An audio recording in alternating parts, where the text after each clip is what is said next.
يا صباح الفل. النهارده بقى هنعمل مكرونه بالكبده الخطيره دي. ما خدتش وقت معايا خالص، يا دوب نص ساعه وكانت جاهزه، وعايزه اقول لكم طعمها كان تحفه. اول حاجه هعملها هي الصلصه. سخنت زيت كويس على النار ونزلت فيه توم. الوصفه دي لازم نعمل المكرونه فيها بالثوم، لازم الصلصه نعملها بالثوم، ما ينفعش نستغنى عنه. يا دوب كده الثوم بس اخد لون ذهبي فاتح قوي، ما نغمقهوش. نزلت عليه بمعلقه من صلصه الطماطم.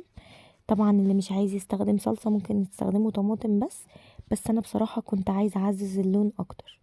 واديتها رشة من الفلفل الاسود وقلبتها كويس الاول قبل ما انزل بالطماطم.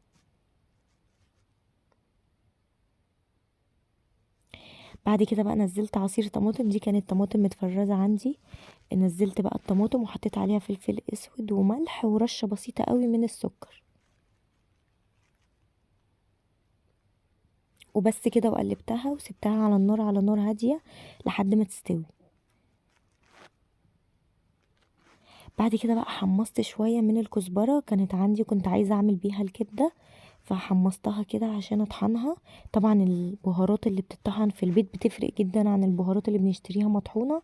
للأسف ما كانش عندي كمون، كنت طحناه قبلها بيومين. كنت اتمنى ان هو يكون موجود، كنت كمان عملته يعني يكون طازة كده في الوصفة. سلقت بقى المكرونة سلق عادي خالص زي اي مكرونة، بمية وملح، ما حطيتش زيت علشان الصوص يمسك على المكرونة، ما تحطوش زيت. وسبتها بقى تستوي لمدة 7 دقايق، ما كنتش عايزاها تستوي قوي، كنت عايزاها تكمل سوا برضو في الصوص. بس كده الطماطم بقت جاهزة. غطيتها وسبتها بقى، طفيت عليها. انا عايزة الصوص كده بالقوام ده عشان لما انزل فيه المكرونة يتشرب والمكرونة تكمل تسوية.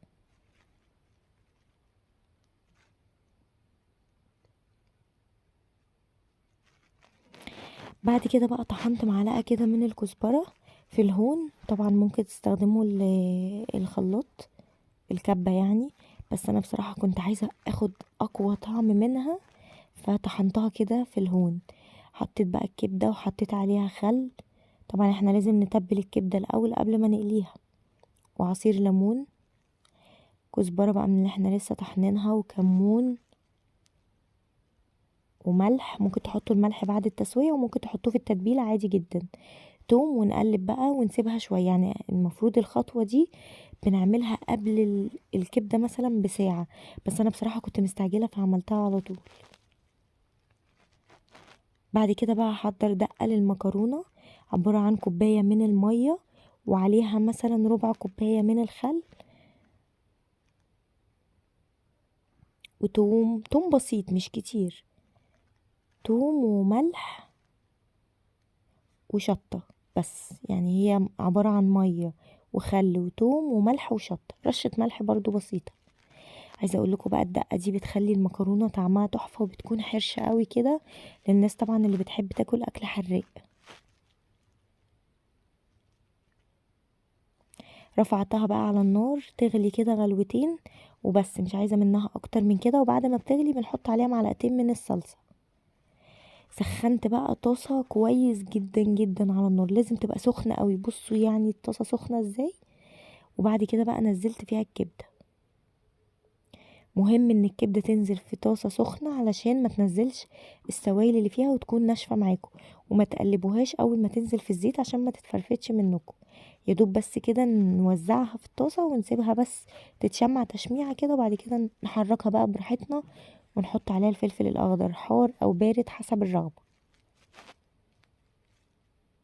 اديتها رشة من الكزبرة ورشة من الكمون، ده اختياري، بحب احطهم كمان على النار يعني بيدوني طعم اكتر قوي اكتر. وحطيت بقى الفلفل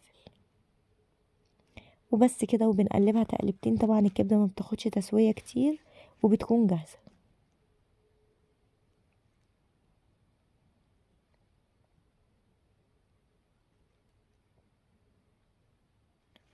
بصوا بقى، عايزة اقول لكم كانت تحفة وكانت مستوية بسرعة. يعني عايزة اقول لكم ما خدتش وقت على النار، كانت مستوية كده وطرية وطعمها حلو قوي. حطيت بقى على الدقة معلقتين من صلصة الطماطم.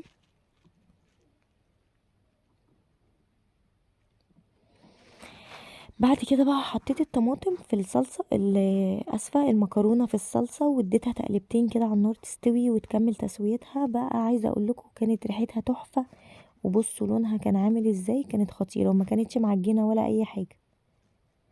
وبس كده، ده كان شكل الطبق حرش بقى ويفتح النفس بصراحة.